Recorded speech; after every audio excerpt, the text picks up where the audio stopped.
Hello, we're in Springfield, Massachusetts this afternoon, and it's a beautiful day to go into a cemetery.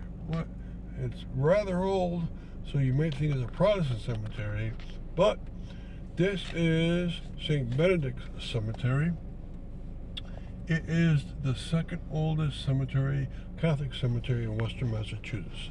The first oldest is the St. Matthew's Cemetery, made in 1845 on the Springfield-Chicopee border in Springfield. That was associated with the St. Matthew's Church, which it wasn't Springfield land when it started, but it ended up being in Chicopee land. And then it was thought to be a St. Benedict's Church. That was a predecessor church of the St. Michael's Church. Probably St. Michael's came around 1860 or 61, and it became a cathedral by 1870. St. Michael's Cemetery probably came around that area. But this predecessor is from 1848. The third oldest is Calvary Cemetery on the Chicopee-Springfield line, the third oldest in Western Massachusetts. That's from 1851.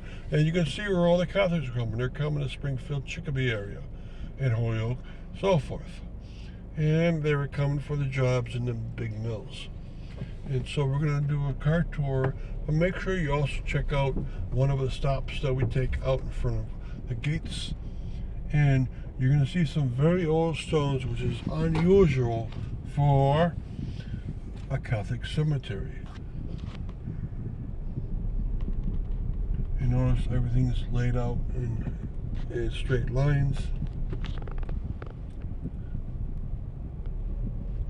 When they first started, they probably didn't have quite the straight lines they have now.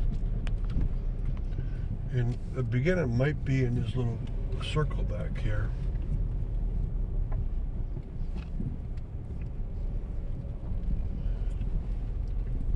There's a curb here with an empty lot. And there's one brownstone gravestone right here, which is very unusual for a Catholic cemetery. Usually no one used those after about 1810, but there's one only. Okay, you can see it's in a very heavy traffic area, a lot of commercial activities. A lot of the gravestones are pointing into the forest,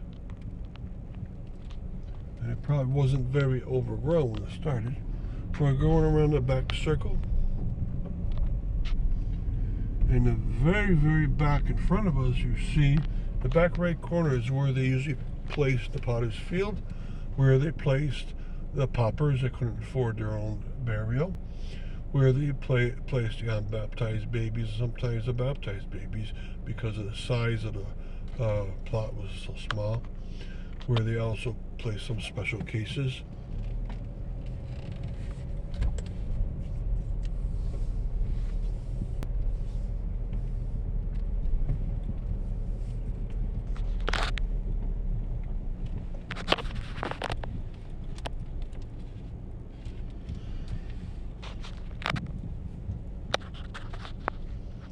And once in a while you can see veterans flags. Now most of the names, of course, are Irish names. Kennedy and Baker and Hurley. Very few names of other ethnic groups you would expect here. There might be a person from Quebec or two. And this is a graveyard which has many varieties of stones, because there might be 2,000 burials here, but the range of years over which they were placed in here was so great that you have such a massive variety all mixed together. There's no one section you call the marble section or the modern monument section.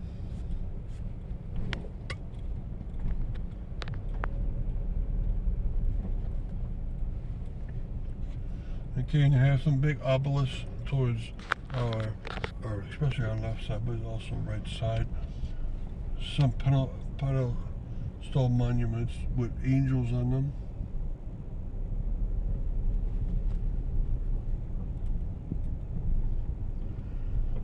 So it's more filled in than the St. Matthew's Cemetery in Springfield, and the reason why is because it was strongly associated with a church this whole time compared to St. Matthew's, which was mostly a diocesan arrangement where they'd bury a lot of paupers, where they'd bury a lot of orphans, and it was associated with Brightside Orphanage and the Mount St. Vincent Orphanage, and it would have a lot of poor people, and it also have a lot, since that was the first, St. Matthew's, it have a lot of people that came from Connecticut, New York, Vermont being buried there too, because there was no cemetery, Catholic cemetery nearby. Now the last important thing to point out is look at what once was a gorgeous gate. And part of our outdoor stop will feature those gates. You can see how gorgeous they must have looked in the past. Half of them have fallen into disrepair, but the other half, you can still see the insignias and the ornamentations on them. With a little work, you can probably return them to a great look.